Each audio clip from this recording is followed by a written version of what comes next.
कौसल्या सुप्रजा रामपूर्वा सन्ध्या प्रवर्तते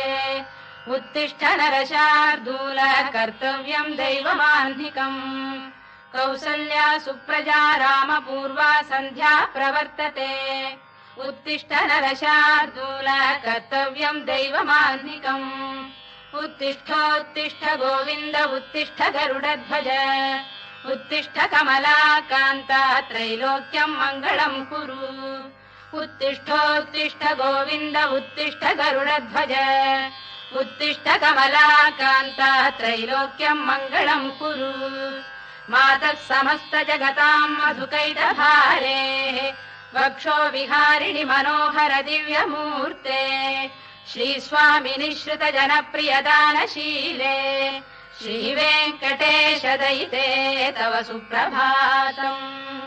मातः समस्त जगतां मधुकैटभारेः वक्षो विहारिणि मनोहर दिव्यमूर्ते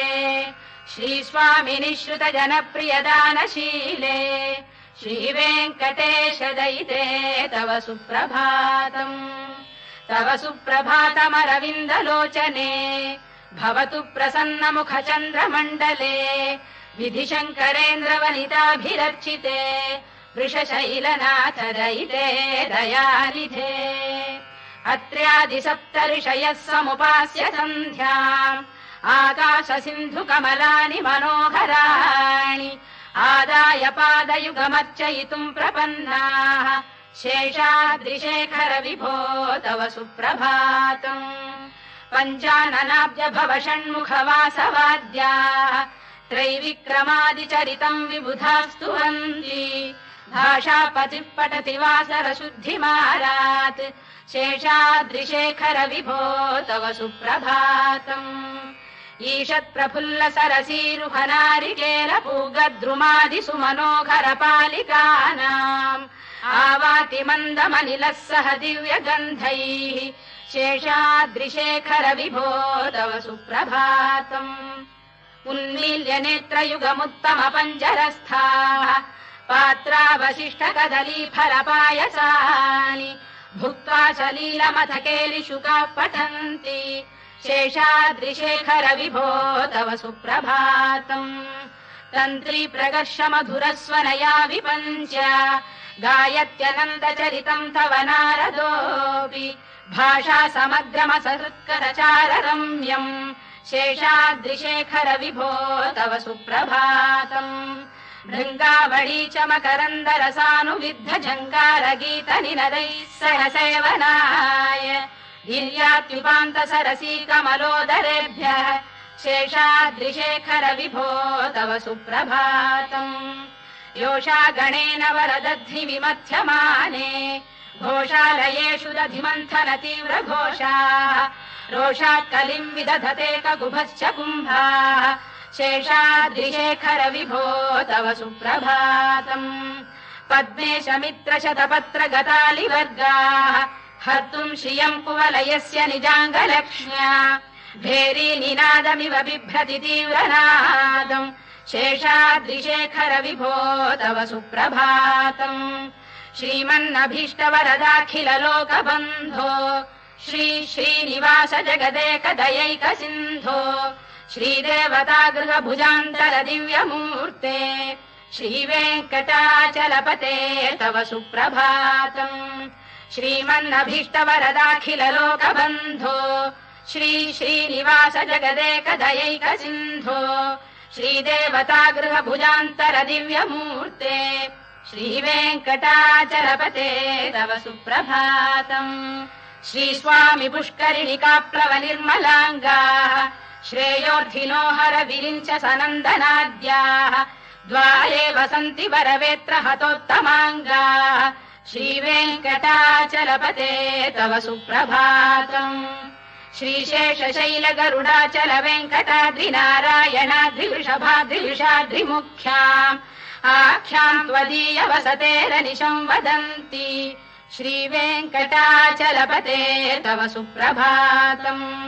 सेवा परा शिव सुरेश कृशानुधर्म रक्षोऽम्बुनाथ पवमान धनाधिनाथाः बद्धाञ्जलि प्रविलसन्निज शीर्षदेशाः श्रीवेङ्कटाचलपते तव सुप्रभातम् घाटीषु देवि खगराज मृगाधिराज नागाधिराज गजराज हयाधिराजाः स्वस्वाधिकारमहिमाधिकमर्थयन्ते श्रीवेङ्कटाचलपते तव सुप्रभातम् सूर्येन्दुभौम बुधवाक्परिकाव्यसौरिस्वर्भानुकेतुदिविषत्परिषत्प्रधानाः त्वद्दासदासचरमावधिदासदासाः श्रीवेङ्कटाचलपते तव सुप्रभातम् त्वत्पादधूलिभरितस्फुरितोत्तमाङ्गाः स्वर्गापवर्गनिरपेक्ष निजान्तरङ्गाः कल्पागमाकलनयाकुलताम् लभन्ते श्रीवेङ्कटाचलपते तव सुप्रभातम् त्वद्गोपुराग्रशिखराणि निरीक्षमाणाः स्वर्गापवर्गपदवीम् परमाम् श्रयन्तः मर्त्या मनुष्य भुवने मतिमाश्रयन्ते श्रीवेङ्कटाचलपते तव सुप्रभातम् श्रीभूमिनायक दयादिगुणामृताब्धे देवादिदेव जगदेक शरण्यमूर्ते श्रीमन्ननन्त गरुडाधिभिरर्चिताघ्रे श्रीवेङ्कटाचलपते तव सुप्रभातम् श्रीपद्मनाभ पुरुषोत्तम वासुदेव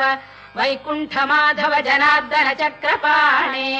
श्रीवत्स चिह्न शरणागत पारिजात श्रीवेङ्कटाचलपते तव सुप्रभातम् कन्दर्पदर्पहर सुन्दर दिव्यमूर्ते कान्ताकुजाम्बुरुह कुड्मललोल दृष्टे कल्याण निर्मल गुणाकर दिव्य कीर्ते श्रीवेङ्कटाचलपते तव सुप्रभातम् मीनाकृते कमठकोल नृसिंहवर्णिन् स्वामीन् परश्वत तपोधन रामचन्द्र शेषांश रामयदुनन्दन कल्किरूप श्रीवेङ्कटाचलपते तव सुप्रभातम् लेलालवङ्ग घनसार सुगन्धितीर्थम् दिव्यम् वियस्सरिति हेम घटेषु पूर्णम् धृत्वाद्य वैदिक शिखामणयः प्रहृष्टाः तिष्ठन्ति वेङ्कटपते तव सुप्रभातम् भास्वानुदेति विकचानि सरोरुहाणि सम्पूरयन्ति निनदैः कगुभो विहङ्गाः श्रीवैष्णवास्ततमर्थितमङ्गलास्ते धामाश्रयन्ति तव वेङ्कट सुप्रभातम् ब्रह्मादयः सुरवराः समहर्षयस्ते सन्तः सनन्दन मुखास्तव योगिवर्याः धामान्तिके तव हि मङ्गलवस्तु हस्ताः श्रीवेङ्कटाचलपते तव सुप्रभातम् लक्ष्मीनिवास निरवद्य गुणैक सिन्धो संसार सागर समुत्तरणैकसेतो वेदान्त वेद्य निज वैभव भक्त भोग्य श्रीवेङ्कटाचलपते तव सुप्रभातम् लक्ष्मीनिवास निरवद्य गुणैक सिन्धो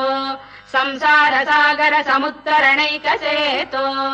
वेदान्त वेद्य निज वैभव भक्त भोग्य श्रीवेङ्कटाचलपते तव सुप्रभातम् इत्थम् वृषाचलपतेरिह सुप्रभातम् ये मानवाः प्रतिदिनम् पठितुम् प्रवृत्ताः तेषाम् प्रभात समये स्मृतिरङ्गभाजाम् प्रज्ञाम् परार्थ सुलभाम् परमाम् प्रसूते इत्थम् वृषाचलपतेरिह सुप्रभातम् ये मानवाः प्रतिदिनम् पठितुम् प्रवृत्ताः तेषाम् प्रभात समये स्मृतिरङ्गभाजाम् प्रज्ञाम् परार्थ सुलभाम् परमाम् प्रसूते कमलाकुच चूचुक कुङ्कुमतो नियतारुणितातुल नीलतनो कमलायतलोचन लोकपते विजयी भव वेङ्कटशैलपते कमलाकुच चूचुक कुङ्कुमतो नियतारुणितातुल नीलतनो कमलायतलोचन लोकपते विजयी भव वेङ्कटशैलपते चतुर्मुख षण्मुख पञ्चमुख प्रमुखाखिल दैवत मौलिमणे शरणागत वत्सल सारनिधे परिपालय माम् वृषशैलपते अतिवेलतया तव दुर्विषहैरनुवेलकृतैरपराधशतैः भरितम् त्वरितम् वृषशैलपते परया कृपया परिपाहि हरे अधिवेङ्कटशैलमुदारमतेर्जनताभिमताधिकदानरतात् परदेवतया गदितान्निगमै कमलादयितान्न परम् कलये कलवेणुरवावशगोपवधूशरकोटिवृता स्मरकोटिसमात् प्रतिवल्लविकाभिमतात् सुखदात् वसुदेवसुतान्न परम् कलये अभिराम गुणाकरदाशरथे जगदेकधनुर्धर धीरमते रघुनायक राम रमेश विभो वरदो भवदेव दया जलधे अवनीतनया कमनीय करम् रजनीकर चारु मुखाम्बुरुहम् रजनीचर राजतमो मिहिरम् महनीयमहम् रघुराममये सुमुखम् सुहृदम् सुलभम् सुखदम् स्वनुजम् च सुखाय ममोघशरम् अपहाय रघुद्वहमन्यमहम् न कथञ्चन कञ्चन जातु भजे विना वेङ्कटेशम् ननाथो ननाथ सदा वेङ्कटेशम् स्मरामि स्मरामि हरे वेङ्कटेश प्रसीद प्रसीद प्रियम् वेङ्कटेश प्रयच्छ प्रयच्छ विना वेङ्कटेशम् ननाथो ननाथः सदा वेङ्कटेशम् स्मरामि स्मरामि हरे वेङ्कटेश प्रसीद प्रसीद प्रियम् वेङ्कटेश प्रयच्छ प्रयच्छ अहम् दूरतस्ते पदाम्भोजयुग्म प्रणामेच्छयागत्य सेवाम् करोमि सकृत्सेवया नित्यसेवा फलम् त्वम् प्रयच्छ प्रयच्छ प्रभो वेङ्कटेश अज्ञानिना मया दोषानशेषान् विहितान् हरे क्षमस्वत्वम् क्षमस्वत्वम् शेषशैलशिखामणे अज्ञानिना मया दोषानशेषान् विहितान् हरे क्षमस्वत्वम् क्षमस्वत्वम् शेषशैलशिखामणे ईशानाम् जगतोऽस्य वेङ्कटपतेर्विष्णोः पराम् प्रेयसीम् तद्वक्षस्थलनित्यवासरसिकाम् तत्क्षान्तिसंवर्धिनीम् पद्मालङ्कृतपाणिपल्लवयुगाम् पद्मासनस्थाम् श्रियम् वात्सल्यादिगुणोज्ज्वलाम् भगवतीम् वन्दे जगन्मातरम् ईशानाम् जगतोऽस्य वेङ्कटपतेर्विष्णोः पराम् प्रेयसीम् तद्वक्षस्थलनित्यवासरसिकाम् तत्क्षान्तिसंवर्धिनीम् पद्मालङ्कृतपाणिपल्लवयुगाम् पद्मासनस्थाम् श्रियम् वात्सल्यादिगुणोज्ज्वलाम् भगवतीम् वन्दे जगन्मातरम् श्रीमन्कृपाजलनिधे कृत सर्वलोक सर्वज्ञ शक्तनत वत्सल सर्वशेषिन् स्वामिन् सुशील सुलभाश्रित पारिजात श्रीवेङ्कटेश चरणौ शरणम् प्रपद्ये श्रीमन्कृपाजलनिधे कृत सर्वलोक सर्वज्ञ शक्तनत वत्सल सर्वशेषिन् स्वामिन् सुशील सुलभाश्रित पारिजात श्रीवेङ्कटेश चरणौ शरणम् प्रपद्ये आनूपुरार्पित सुजात सुगन्धि पुष्प सौरभ्य सौरभकरौ समसन्निवेशौ सौम्यौ सदानुभवनेऽपि नवानुभाव्यौ श्रीवेङ्कटेश चरणौ शरणम् प्रपद्ये सद्यो विकासि समुदित्व रसान्द्र राग सौरभ्य निर्भर सरोरुह साम्यवार्ताम् सम्यक्षु साहस पदेषु विलेखयन्तौ श्रीवेङ्कटेश चरणौ शरणम् प्रपद्ये रेखामयध्वज सुधाकलशातपद्रवज्राम्बुशाम्बुरुह कल्पक शङ्ख चक्रैः भव्यैरलङ्कृत तलौ परतत्त्वचिह्नैः श्रीवेङ्कटेश चरणौ शरणम् प्रपद्ये ताम्रोदरद्युतिपराजित पद्मरागौ बाह्यै महोभिरभिभूत महेन्द्र नीलौ उद्यन्नखांशु बिरुदस्त शशाङ्क भासौ श्रीवेङ्कटेश चरणौ शरणम् प्रपद्ये सप्रेम भीति कमलाकर पल्लवाभ्याम् संवाहनेऽपि सपदिक्लममादधानौ कान्ताववाङ्मनसगोचरसौ कुमार्यौ श्रीवेङ्कटेश चरणौ शरणं प्रपद्ये लक्ष्मी महीतदनुरूप निजानुभाव नीलादिदिव्यमहिषीकर पल्लवानाम् आरुण्य संक्रमण तक्किल सान्द्ररागौ श्रीवेङ्कटेश चरणौ शरणं प्रपद्ये नित्यानमद्भि शिवादि किरीटकोटि प्रत्युक्त दीप्तनवरत्नमः प्ररोहैः नीराजना विधिमुदारमुपादधानौ श्रीवेङ्कटेश चरणौ शरणं प्रपद्ये विष्णौ पदे परम इत्युदित प्रशंसौ यौ मध्व उत्स इति भोग्यतयाप्युपातौ भूयस्ततेति तव पाणितल प्रतिष्ठौ श्रीवेङ्कटेश चरणौ शरणं प्रपद्ये पार्थाय तत्सदृश सारथिना त्वयैव यौ दर्शितौ स्वचरणौ शरणं व्रजेति भूयोऽपि मह्यमिहतौ करदर्शितौ ते श्रीवेङ्कटेश चरणौ शरणं प्रपद्ये मन्मूढिकालियपणे विकटाटवीषु श्रीवेङ्कटाद्रिशिखरे शिरसि श्रुतीनाम् चित्तेऽप्यनन्य मनसां सममाहितौ ते श्रीवेङ्कटेश चरणौ शरणं प्रपद्ये अम्लानघृष्यलवनीतलकीर्ण पुष्पौ श्रीवेङ्कटाद्रिशिखराभरणायमानौ आनन्दिताखिल मनोनयनौ तवैतौ श्रीवेङ्कटेश चरणौ शरणं प्रपद्ये प्राय प्रपन्न जनता प्रथमावगाह्यौ मातुस्तनाविव शिशोरमृतायमानौ प्राप्तौ परस्पर तुलामतुलान्तरौ ते श्रीवेङ्कटेश चरणौ शरणं प्रपद्ये सत्त्वोत्तरैः सतत सेव्य पदाम्बुजेन संसारतारकदयार्द्रदृगञ्चलेन सौम्योपयन्तृमुनिना मम दर्शितौ ते श्रीवेङ्कटेश चरणौ शरणं प्रपद्ये सत्त्वोत्तरैः सतत सेव्य पदाम्बुजेन संसारतारकदयार्द्रदृगञ्चलेन सौम्योपयन्तृमुनिना मम दर्शितौ ते श्रीवेङ्कटेश चरणौ शरणं प्रपद्ये श्रीशश्रिया घटिकया त्वदुपाय भावे प्राप्ये त्वयि स्वयमुपेय दया स्फुरन्त्या नित्याश्रिताय निरवद्य गुणाय तुभ्यम् श्याम् किङ्करो वृषगिरीश न जातु मह्यम् श्रीशश्रिया घटिकया त्वदुपाय भावे प्राप्ये त्वयि स्वयमुपेय दया स्फुरन्त्या नित्याश्रिताय निरवद्य गुणाय तुभ्यम् श्याम् किङ्करो वृषगिरीश न जातु मह्यम् श्रियकान्ताय कल्याण निधये निधयेऽर्थिनाम् श्रीवेङ्कटनिवासाय श्रीनिवासाय मङ्गलम् श्रियकान्ताय कल्याण निधये निधयेऽर्थिनाम् श्रीवेङ्कटनिवासाय श्रीनिवासाय मङ्गलम् लक्ष्मी सविभ्रमालोक सुभ्रू विभ्रम चक्षुषे चक्षुषे सर्वलोकानां वेङ्कटेशाय मङ्गलम्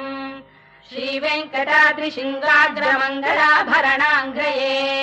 मङ्गलानां निवासाय श्रीनिवासाय मङ्गलम् सर्वावयव सौन्दर्य सम्पदा सर्वचेतसाम् सदा सम्मोहनायास्तु वेङ्कटेशाय मङ्गलम् नित्याय निरवध्याय सत्यानन्द चिदात्मने सर्वान्तरात्मने श्रीमद्वेङ्कटेशाय मङ्गलम् स्वतः सर्वविदे सर्वशक्तये सर्वशेषिणे सुलभाय सुशीलाय वेङ्कटेशाय मङ्गलम् परस्मै ब्रह्मणे पूर्णकामाय परमात्मने प्रयुञ्जे परतत्त्वाय वेङ्कटेशाय मङ्गलम् आकालतत्त्वमश्रान्तमात्मनामनुपश्यताम् अतृप्त्यमृतरूपाय वेङ्कटेशाय मङ्गलम् प्रायस्वचरणौ पुंसाम् शरण्यत्वेन पाणिना कृपयादिशते श्रीमद्वेङ्कटेशाय मङ्गलम् दयामृततरङ्गिण्यास्तरङ्गैरिव शीतलैः अभाङ्गैः सिञ्चते विश्वम् वेङ्कटेशाय मङ्गलम् श्रद्भूषाम्बरहेतीनाम् सुषमावकमूर्तये सर्वार्तिशमनायास्तु वेङ्कटेशाय मङ्गलम् श्रीवैकुण्ठविरक्ताय स्वामि पुष्करिणीतटे रमया रममाणाय वेङ्कटेशाय मङ्गलम् श्रीवैकुण्ठविरक्ताय स्वामि पुष्करिणीतटे रमया रममाणाय वेङ्कटेशाय मङ्गलम् श्रीमत्सुन्दरजामातृमुनिमानसवासिने सर्वलोकनिवासाय श्रीनिवासाय मङ्गलम् मङ्गलाशासनपरैर्मदाचार्य पुरोगमैः सर्वैश्च पूर्वैराचार्यैः सत्कृतायास्तु मङ्गलम्।